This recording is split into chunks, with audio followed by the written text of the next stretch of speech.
आज का टॉपिक है मौर्योत्तर काल।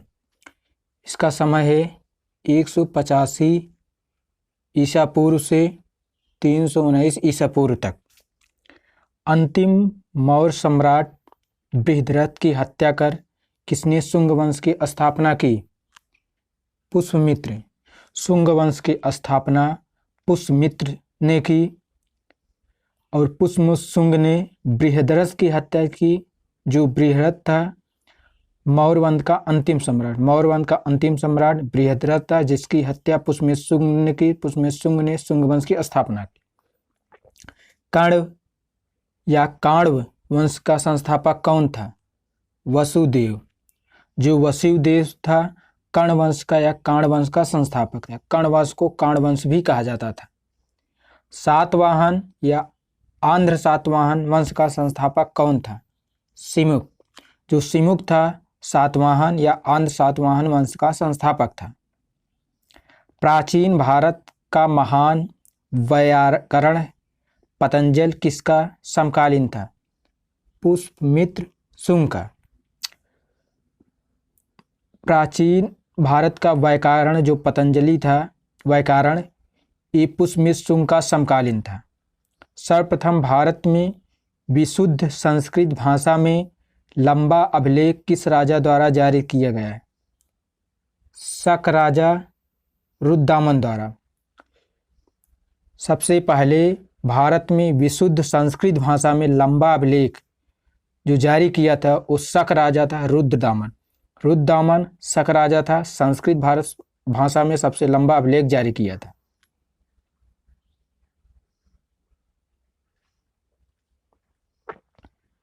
सातवाहनों ने आरंभिक दिनों में अपना शासन कहाँ शुरू किया था? महाराष्ट्र में। सातवाहन ने आरंभिक दिन में अपना शासन महाराष्ट्र में शुरू किया था। सातवाहन महाराष्ट्र में अपना शासन शुरू किया था। किस कुषाण शासक ने सर्वप्रथम स्वर्ण मुद्राएं जारी की? कडफिसेस सेकंड स्वर्ण मुद्राएं जारी की। ये कुषाण शासक थे। कडफिसेस कुषाण शासक थे, सबसे पहले स्वर्ण मुद्राएं जारी की। किस वंश के शासकों ने छत्रप प्रणाली का प्रयोग किया?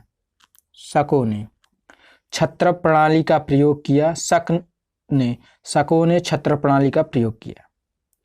कुषाण काल में सबसे अधिक विकास किस क्षेत्र में हुआ? वास्तुकला में। वास्तुकला में सबसे अधिक, कुषाण काल में सबसे अधिक जो विकास हुआ वास्तुकला के क्षेत्र में सबसे अधिक विकास हुआ कुषाण काल में। भारत में प्रथम बार सैनिक शासन किसके द्वारा व्यवहार में लाया गया? ग्रीक शासकों द्वारा। भारत में प्रथम सैनिक शासक ग्रीक द्वारा लाया गया।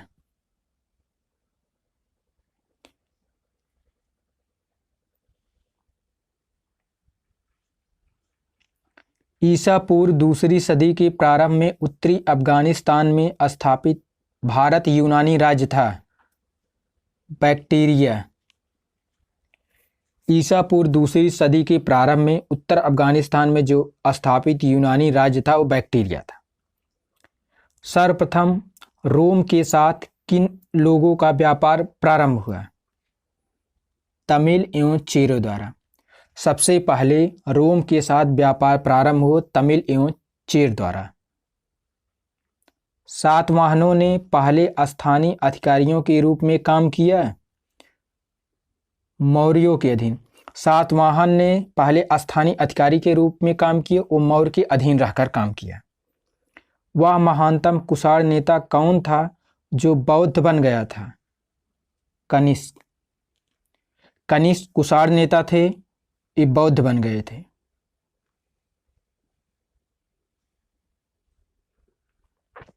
कुषाण काल के दौरान मूर्तिकला की गांधार शैली किसका मिश्रण है? भारत, ग्रीक, यूनानी शैली। कुषाण काल के दौरान जो मूर्तिकला की गांधार शैली थी, मूर्तिकला थी, कुषाण काल के दौरान भारत, ग्रीक, यूनानी शैली थी।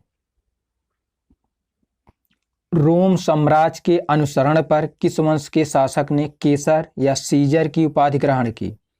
कुषाण ने। कुषाण ने केसर या सीजर की उपाधि धारण की रोम साम्राज्य के अनुसरण पर। प्राचीन भारत में किसने नियमित रूप से सोने के सिक्के चलाए? कुषाण। जो कुषाण थे नियमित रूप से सोने के सिक्के चलाए थे। मौर्यों को बाद दक्षिण भारत में सबसे प्रभावशाली राज्य था सातवाहन। मौर्य के बाद दक्षिण भारत में सबसे प्रभावशाली सातवाहन। मौर्य दक्षिण भारत में प्रभावशाली थे, उसके बाद सातवाहन थे जो दक्षिण भारत में उनका प्रभाव था। बुद्ध की खड़ी प्रतिमा किस काल में बनाई गई? कुषाण काल में। बुद्ध की जो खड़ी प्रतिमा बनाई गई वो कुषाण काल में बुद्ध की खड़ी प्रतिमा बनाई गई। शुंग वंश के बाद किस वंश ने भारत पर राज किया? कण्व। शुंग वंश के बाद भारत पर कण्व ने राज किया। किस चीनी जनरल ने कनिष्क को हराया था? पेन चाओ ने। पेन चाओ ने चीनी जनरल ने पेन चाओ थे, ये चीनी जनरल थे, कनिष्क को हराए थे।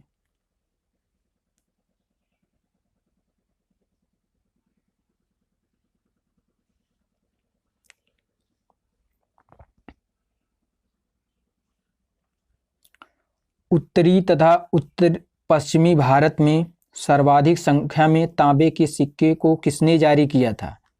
कुषाण ने। जो कुषाण से उत्तर में उत्तरी पश्चिम में भारत में सबसे अधिक तांबे के सिक्के जारी किए थे। विक्रम संवत कब से प्रारंभ हुआ? 57 ईसा पूर्व। 57 ईसा पूर्व से विक्रम संवत प्रारंभ हुआ। विक्रम संवत 57 ईसा पूर्व माना जाता है। सातवाहन शासकों की राजकीय भाषा थी प्राकृत। सातवाहन शासक की जो राजकीय भाषा थी प्राकृत। प्राकृत सातवाहन शासक की राजकीय भाषा थी। जो कला शैली और यूनानी या ग्रीक शैली का मिश्रण है उसे कहते हैं गांधार शैली। जो गांधार शैली भारत ग्रीक या यूनानी शैली का मिश्रण है। गांधार शैली भारत और यूनानी या ग्रीक शैली का मिश्रण है। कनिष्क की राजधानी थी पुरुषपुर। पुरुषपुर कनिष्क की राजधानी थी। पुरुषपुर किसका दूसरा नाम था? पेशावर। पुरुषपुर को पेशावर भी कहा जाता था।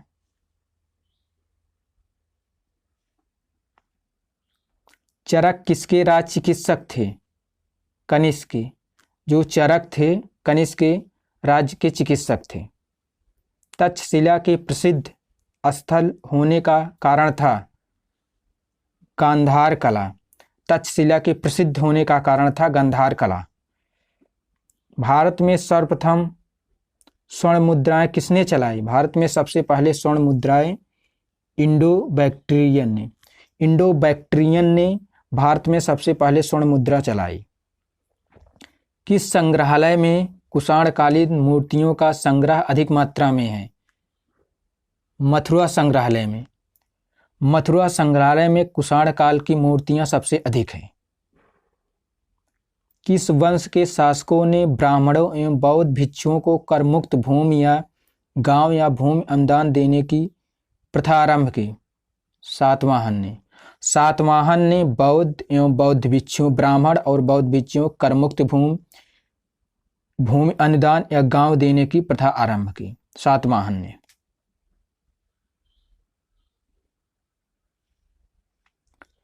भारतीय रंगमंच में यौनिका या पर्दा का शुभारंभ किसने किया? यूनानियों ने। यूनानियों ने भारतीय रंगमंच में पर्दा का शुभारंभ किया। भारतीयों के महान रेशम मार्ग सिल्क रूट किसने आरंभ किया? कनिष्क ने। कनिष्क ने सिल्क रूट को आरंभ किया, रेशम मार्ग या सिल्क रूट। शक संवत का प्रारंभ किस सम्राट के शासनकाल में 78 ईस्वी से हुआ था? कनिष्क के। शक संवत का प्रारंभ 78 ईस्वी से शुरू। शक संवत 78 और विक्रम संवत 57 ईसा पूर्व से, और शक संवत कनिष्क के काल में हुआ। तक्षशिला विश्वविद्यालय स्थित था। तक्षशिला भारत में स्थित था। तक्षशिला भारत में था।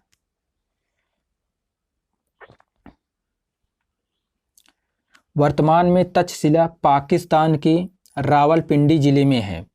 प्राचीन काल में यह शिक्षा का प्रमुख केंद्र था। चाणक्य, चरक आदि ने यहीं से शिक्षा प्राप्त। चाणक्य और चरक ने तक्षशिला से ही शिक्षा ग्रहण की।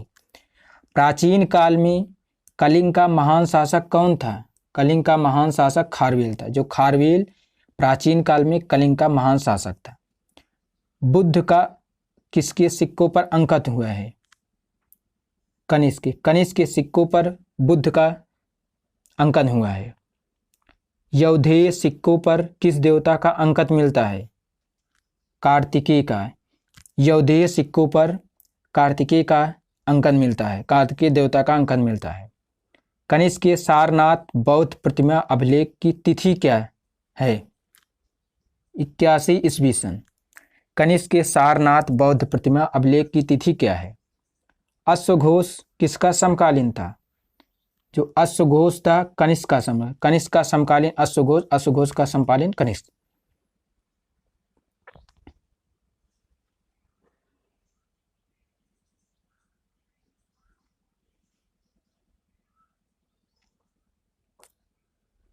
बाल विवाह की प्रथा प्रारंभ हुई कुषाण काल में। बाल विवाह जो प्रारंभ हुआ कुषाण काल में बाल विवाह प्रारंभ हुआ। जो कला शैली भारतीय, यूनानी या ग्रीक आकृति का सम्मिश्रण है उसे कहते हैं गांधार शैली। जो गांधार शैली भारत यूनानी शैली का मिश्रण है। सातवाहनों की राजधानी अवस्थित है। सातवाहन की राजधानी अमरावती है। अमरावती सातवाहन की राजधानी है। आंध्र सातवाहन राजाओं की सबसे लंबी सूची किस पुराण में मिलती है? मत्स्य पुराण। मत्स्य पुराण में आंध्र सातवाहन की सबसे लंबी सूची मिलती है। पूर्वी शासक जस्टिनियन का सर्वाधिक महत्वपूर्ण योगदान किस क्षेत्र में था? विधि के क्षेत्र में। पूर्वी रोमन शासक जस्टिनियन का सर्वाधिक महत्वपूर्ण योगदान विधि के क्षेत्र में था।